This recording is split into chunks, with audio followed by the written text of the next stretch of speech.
What is happening, peeps and peepettes? My name is Lev, and this is back on the Best of channel. We are now going to talk about Limp Bizkit because yes, Limp Bizkit first of all rocked and stole us and stole the set at Lollapollooza 2021. I wasn't expecting it, but all of a sudden, as you see right there, we had Dad Vibes Durst coming out and making a display on national TV.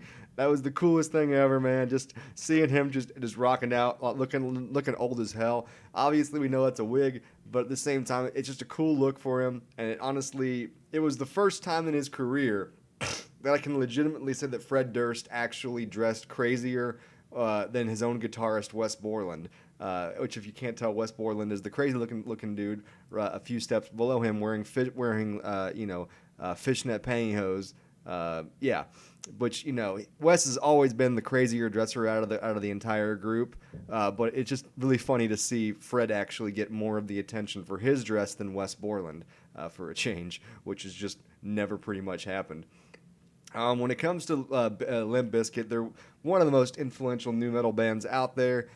They've always been a fun band for like party scenes to get going or whatnot. Really influential in just being able to showcase that you can genre bend, you can mix with rap metal, you can mix with actual going hard metal.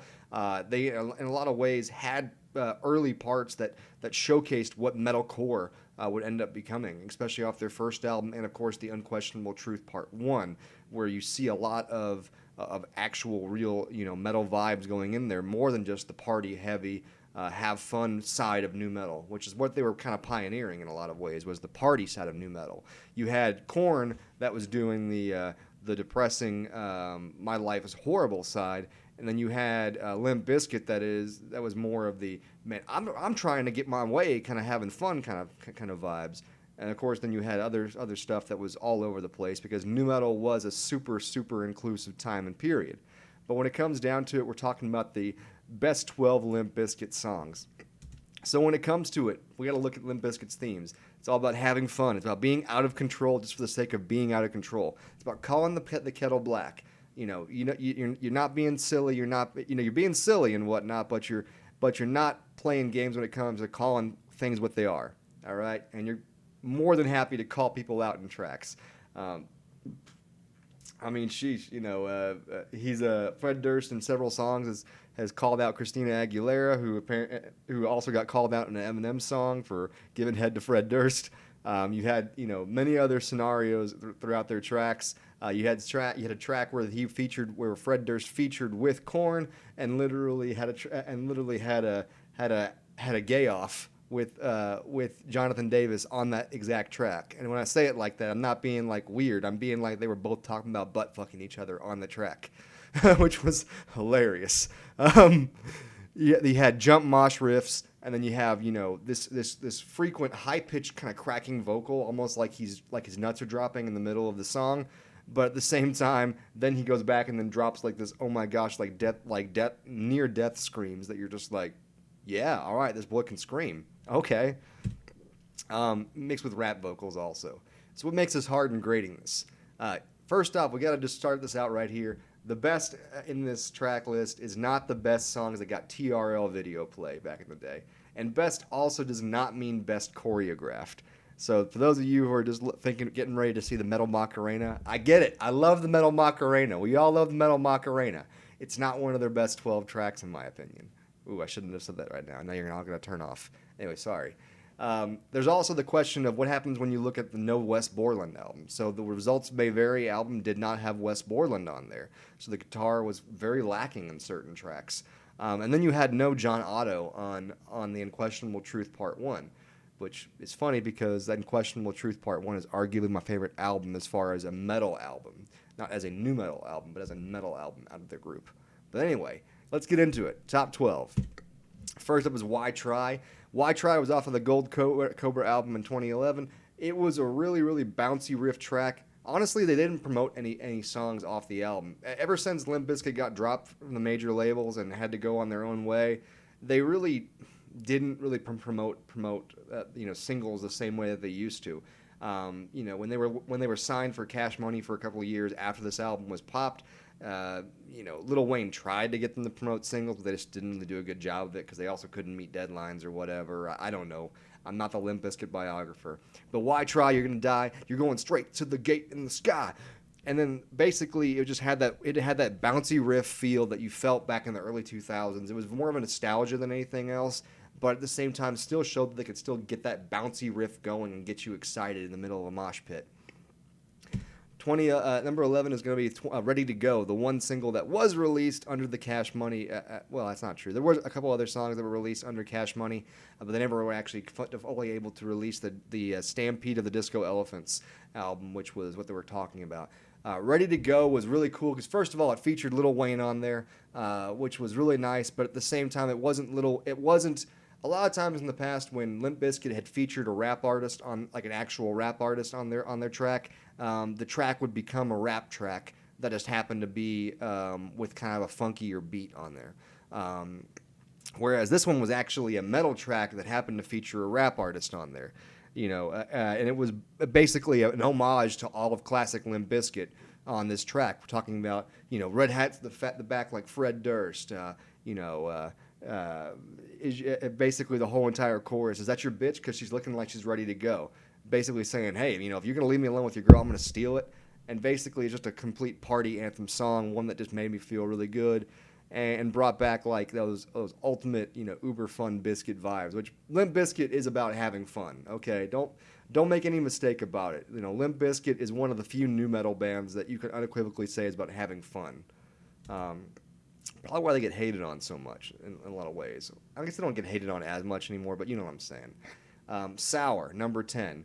Sour, where can you start with? First of all, it was the first music video that you really had to focus on Wes Borland being creepy, which this was the second single off of that album. First one being the Faith cover, but Sour showcased Wes Borland being creepy as hell with his black eyes that he had custom made, and then he also was just playing this really, really catchy just guitar riff that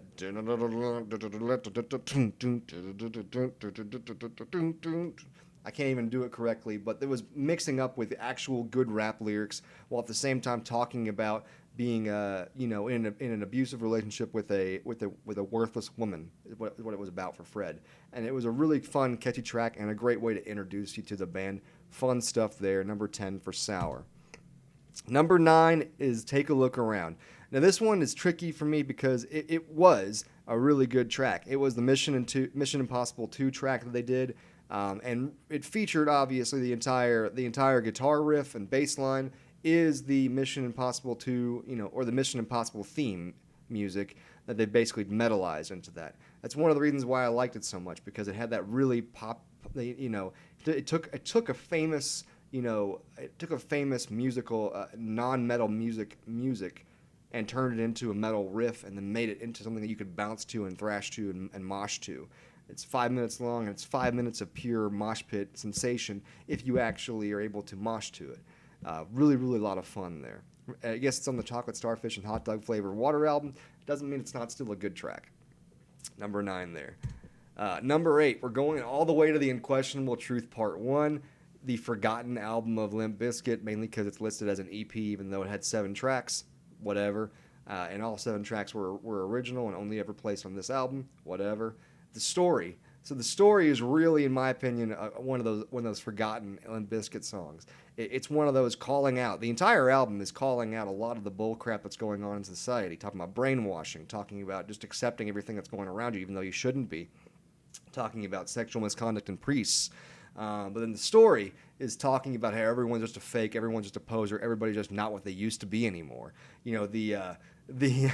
And then talking about how basically Hollywood is just trying to screw everything over and make everybody no longer able to do it. But then I just love more than anything else the reprisal chorus, because there's the chorus and then there's the reprisal chorus, and the reprisal chorus is awesome because what about the hardcore that ain't hard anymore, or the shit talkers that ain't shit anymore, or the old fighters that can't fight anymore, or the white kids that ain't white anymore, or the actors that can't act anymore, or the rappers that can't rap anymore, or the hipsters that can't hip anymore, or the limpsters that can't limp anymore. Basically just calling out their own fans, calling out hipsters, calling out rappers, calling out actors, calling out, people who have abandoned their own heritage and whatnot. Talking about fighters who are just still trying to act like they're hard, even though they haven't been hard for 20 years. It's just a fun, really, really fun song while at the same time being very metal in nature. I've said it before and I'll say it again. The Unquestionable Truth Part 1 is the most metal album out there of Limp Bizkit. If you're coming from a metal standpoint, from a metal fan standpoint, and not from just a experiencing good music standpoint or fun music standpoint, The Unquestionable Truth Part 1 is the album that I would point you to from Limp Bizkit to really get that. You're going to get a lot of fun tracks from all the other albums, but this is actually the album that you're going to get like the best metal from, as far as still having those bounce riffs going, but at the same time having more of a strong vibe. Number 7 is My Generation. Anytime that you sample The Who is going to be probably a good thing, in my opinion. Basically, I love the lyrics. Basically, just talking about, we don't give a fuck.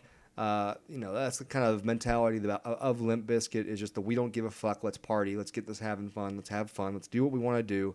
And My Generation did just that on the Chocolate Starfish album. Definitely one of the more fun tracks on there, while still being able to bounce and have fun. And then, of course, anytime you give your DJ a solo in the middle of a track is probably a good thing. DJ Leaflo, bring it on!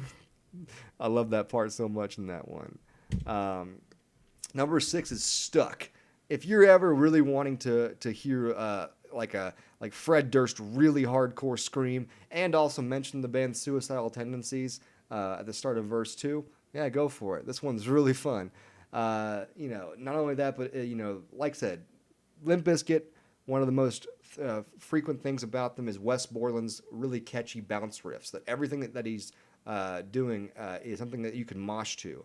While at the same time, whenever it's time to call off the bass line of Sam Rivers, it can stagnate. It can stagnate. You don't have to bounce to it, but you're still feeling that bounce. That's one of the things I love so much about them, is that even in their bridges, a lot of times what their bridges are is just Wes Borland still hitting the main strum, while at the same time, Sam Rivers is just calling off the bass line, because Sam Rivers is one of the best bassists in nu metal, in my opinion. Fight me if you want to. Sam Rivers is awesome, and Sam Rivers once again just brings the presence, brings the pain in this track, alongside Wes Borland, really putting together a really, really fun, catchy song that just has a really, really good amount of screaming, a really good amount of metal feeling in this one. Number 5 is going to be the Faith cover, which is the George Michael Faith cover. I remember when I first heard that one, right? And you're listening to it and you're like, oh yeah, this is George Michael. But it's sung with a guy who really can't sing very well. This doesn't sound good. And I'm talking like that because I was like 4 or 5 and I can't do a 4 or 5-year-old voice anymore. I know, right? I'm horrible. Anyway, so, he's singing the Faith, and then all of a sudden, whenever that first breakdown, when that first chorus breakdown, when he starts that screaming, and you're just like, something's going on. And then when they go into the breakdown after the second chorus, it's when you just know this is going to be something special going forward. It's not a very long song. It's one that you can get involved in really quickly and get out of without too much pain, gain, or whatnot. But yeah, fun song, man. Faith. Number 4 is Nookie, because I did it all for the Nookie. Come on, the Nookie. Come on. So you can take that cookie and stick it up your ass. Oh man! And what's funny is that they actually, edited. They didn't say "stick it up your ass" on the album. They said "stick it up your yeah, stick it up your yeah, stick it up your yeah, stick it up yo," because they were trying to make sure they got radio airplay. But it was, which is, I guess, kind of a bad thing. But it was still just a really fun track because it had this very catchy riff that was, funkadelic by Wes Borland, very similar to Sour, where the guitar riff was just catchy and really fun, while at the same time still being able to get you bouncing and moshing whenever it was time to bounce and mosh, because John Otto and Sam Rivers turned it up and made you just go for it. Boom, boom, pow, boom, boom, pow. Anyway, just really love Nookie. Always going to put it on the top part of the list. Number 3 is Break Stuff. Now you might say, why is Break Stuff not number 1? Break Stuff is an awesome song. It's short, it's sweet, it's to the point, it gets the mosh pits going. And any song that resulted in massive destruction of property at Woodstock 99 is already a legendary song, in my opinion. And also it inspired all of us to run around and act like we were cool with chainsaws. I pack a chainsaw. What? Chainsaw, what? A motherfucking chainsaw. So come on, get it. Anyway, really catchy lyrics on there the whole way through. Really fun breakdown. Really, really good mosh pit parts. Just still nowhere near as good as the first number one, number two, and number one songs on this, as far as being able to have the long term staying power. A lot of what keeps break stuff up there really high for me is the fact that Limp Bizkit's break stuff ends up being a great mosh pit song anytime it's played, wherever it's played, and that's why it's put so high for me. Number two is gonna be pretty controversial, though. I'm pretty sure someone's gonna want to kick me in the nuts for this one. I'm putting The Truth up here. This one is really special to me because it was one of the first songs that they wrote together after Wes Borland returned to the band. Remember, Wes Borland left after the touring of Chocolate Starfish and the Hot Dog Flavored Water, which ended up being Results May Vary, which was easily one of the worst albums they put out. The guitar riffs were notably weaker. The Everything else was still solid. You know, Lethal was doing what he could do. Otto was doing what he could do. And then, you know, Sam Rivers was still holding it down because Sam Rivers is a boss. But it just felt overall sketchier and weaker. The bridges felt more poppy. The overall album just felt weak. And even though the track "Eat You Alive" was still a pretty cool track, imagine what it could have been if Wes Borland was on that track instead of the replacement guitarist. That's just my opinion on that. The Truth, though, they brought him back. Sure, they lost John Otto for this album, but they had Wes Borland back, and it came back with a vengeance. And this track was just about as good as it could get. It has Gregorian chant, not Gregorian, but it has crowd chanting in it. It's all about imagine the insults of blessing. Imagine accepting the truth. Basically, questioning exactly what's going on in front of you. Don't listen to whatever's going on. Questioning the church as a breakdown point near the end of it, where he's literally quoting the Lord's Prayer. You know, "Your Father who art in heaven, hallowed be thy name. Deliver me from evil. Deliver me from evil." Really great breakdown, just frequent, really, really strong bass line. This song is a great spot, really, where Sam Rivers is able to carry a track in comparison to a lot of times where Wes Borland was carrying the track and Sam Rivers' bass line was taken to the back end. You have Wes Borland taking the back seat, and actually the major flow of the song is being done by by Sam Rivers, or at least that's always how it sounded to me. But this is one of their best written songs as far as actual songwriting of a truly original song. That wasn't a rap song. That wasn't a party song. This is one of their best tracks, The Truth. And then the last but not least, number one is Hot Dog. Now, some of you are going to want to kill me for putting Hot Dog up here. Okay, big reason why I love Hot Dog so much. First of all, it encompasses everything about Limp Bizkit, which is having fun, calling people out, making fun of other people, calling the kettle black, and then just also not giving a fuck. Which, is why I've been cussing so much while we're doing this, probably, because I'm just having fun right now. Hot Dog does all of that. He actually has a line where in the middle of the second verse, "If I say fuck 2 more times, that's 46 fucks in this fucked up rhyme." And it's basically just the whole entire song is calling out why people can't say the F word over and over and over again. And then, of course, the actual chorus is an homage / what it sounded like was a rip on Trent Reznor at the time. But then, Limp Bizkit came back and said, "Dude, we love Trent Reznor. We were just, paying an homage to him." As, of course, the chorus rips the songs "Closer," "Burn," and "The Perfect Drug" all in one, while at the same time just being bounce riffy and fun and mosh pitable. And that's one of the reasons why this track is really a fun favorite of mine. It encompasses so much of what Limp Bizkit is, which is party music, which is loud arena music. It's bounce riffs without being depressing, whereas Korn is more of the depressing side of nu metal. You have Slipknot, that's more of the extreme side of nu metal, and then you have Limp Bizkit, that's more of the party side of nu metal. And those are kind of the main 3 branches, I would say, of the nu metal genre. And Limp Bizkit, this song encompasses all of that right there. Below, you're going to see an accompanying playlist. Please check out that playlist if you want to in the description. That way, you can get a chance to listen to all these in the order that I've listed them. Let me know what you think in the context below. I'm sure some of you are going to probably say, "Where's Behind Blue Eyes? Where's Boiler? Where's My Way? Where's Rolling? Screw you for not putting In Together Now. Screw you for not putting Rearranged on here." There's a lot of great tracks that didn't make the cut because obviously it's just the top 12, and Limp Bizkit has such a variety of songs out there. I know people would probably say, well, Limp Bizkit just makes the same song 80 times. No, that's Rage Against the Machine, but even Rage Against the Machine's awesome as hell. I love Rage Against the Machine. I want to go listen to Rage Against the Machine now. Anyway, have a good day, guys.